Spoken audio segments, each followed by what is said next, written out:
August the 7th, and it is 9 p.m. And way earlier, way earlier, I had an experience that I'm going to share with you now. It began with me going over the left side of my bed. By the way, this is a classic Beyond Body slash shifting type of experience. And for those of you who have been with me since the beginning, you know that this involves movement.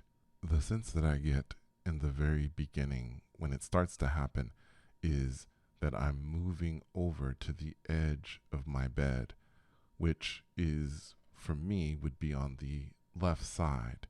And then I come off the edge of the bed, and I always get this sense, and this has been something from the beginning. I'm always afraid that my body is actually going to come off the bed and I'm going to hit the floor.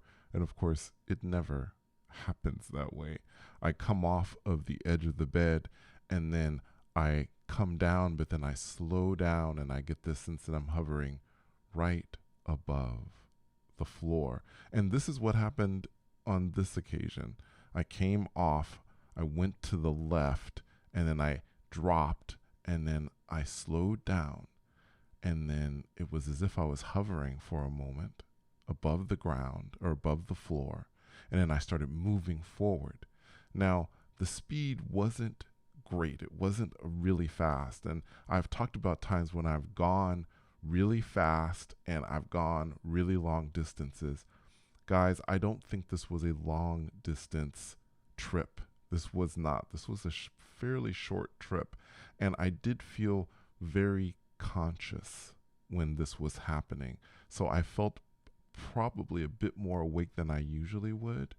But this all really occurred when earlier I wasn't able to sleep. And I think that this might be an opportunity for folks, because for me, when I am unable to sleep, but I'm feeling tired, which is rare, I'm usually able to go to sleep pretty easily.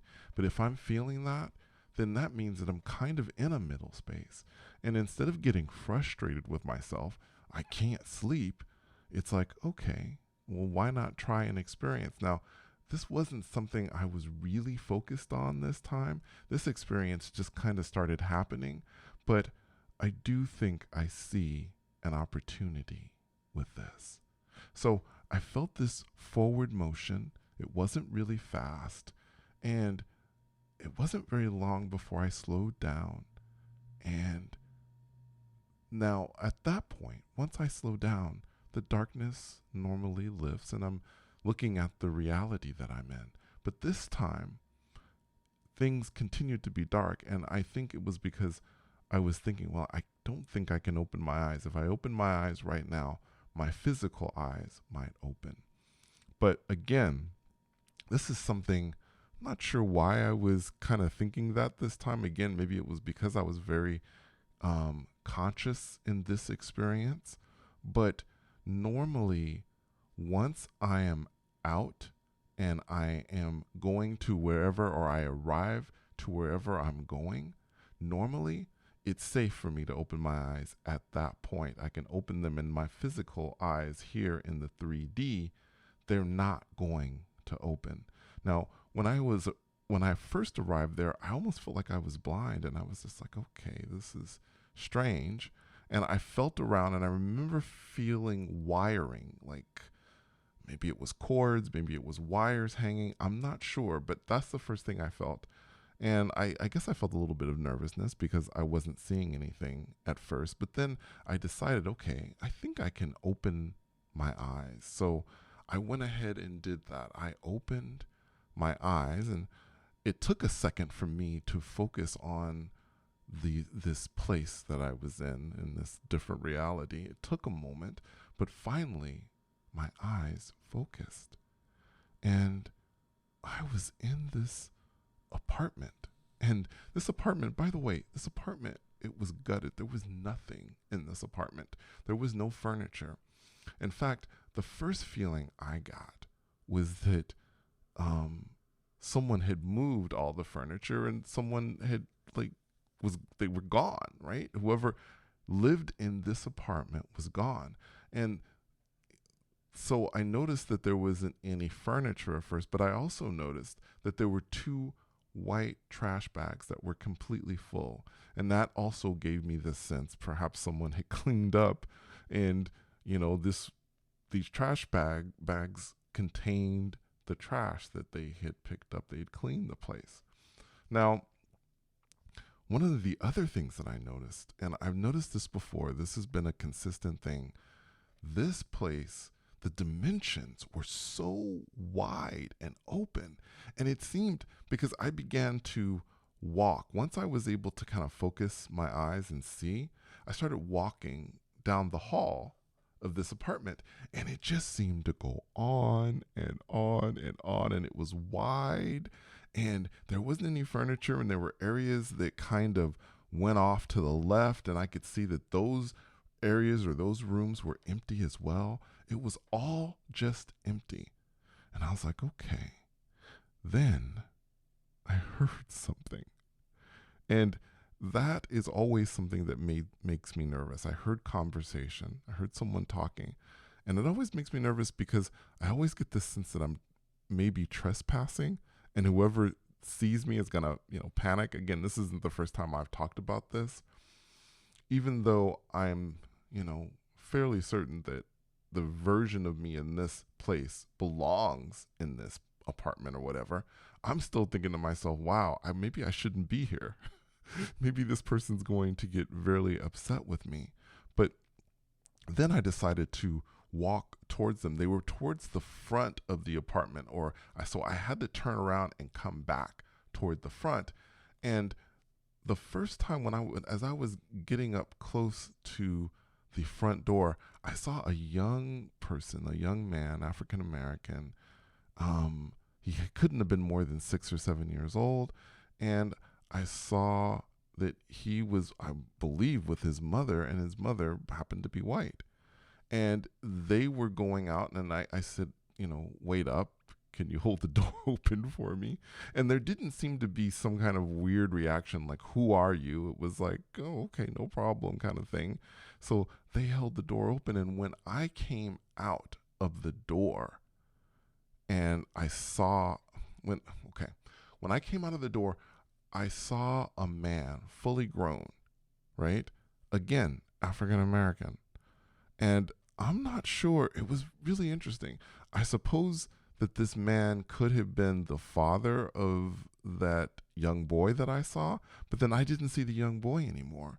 And I think I thought to myself, did this boy somehow turn into this man? I'm not sure. Because, again, a lot of these things are translations, I believe. And so I could have been seeing some sort of translation. And I have also gone to places like this and have been told directly that the form that I'm seeing the person in, the human form, isn't their true form. It's a form that I can understand. So that may have been the case as well. So once I get out there, I see this man and I extend my hand to introduce myself. I introduced myself. I'm like, and as I extended my hand, I noticed when he was taking my hand that he kind of extended his fingers and he began to scratch my palm. Now, this again is something that has happened to me in the past. There are different ways that I believe my guides or other people that are around me that watch over me will get me to come back to this reality. And sometimes they just say, hey, you need to go back. You need to come back to, the 3D reality. That's sometimes what they'll say. But then sometimes they'll pinch me or they'll scratch some part of me and then I'll feel the pain and then I'll be back. And it's so interesting because when this person was doing this, I kind of said, I wish you would stop doing that because it hurts. And I remember saying that part. It hurts when you do that. And it's like, I know I got to go back, at some point, but you don't have to scratch my palm. well, after he had done that, I didn't end up just coming back to this reality. And he started telling me about, who he was a little bit. He said that he was an American and that he had come to this reality because he had fallen in love with someone. Now, I don't like to speculate about things, so I don't know. Again, for all I know, this was some sort of translation that my mind was making by hearing this person say, I'm an American and I fell in love and that sort of thing. I guess part of me thought about the whole perma shifting thing, people that want to shift permanently for love and for other situations. Um, I don't know. I have never thought about, shifting for that reason personally, but and I don't know if that's what this was that this person was talking about. I don't really know, but because I thought about it, I wanted to bring it out, or bring it up for you guys. If there are people who are interested in perma shifting, in the comments, you can make a comment and tell me what you think. I don't. I honest to God, I do not know. I'm not exactly sure, but that was something that I thought about. Now, as this person was talking, I could feel myself being pulled back, and eventually I was back and I opened my eyes. And that really, truly was the experience. It was done after that. But it was a very interesting experience. And that's it. I'd be very interested to hear what you guys think. Thank you so much for coming on this journey with me. And until next time, take care.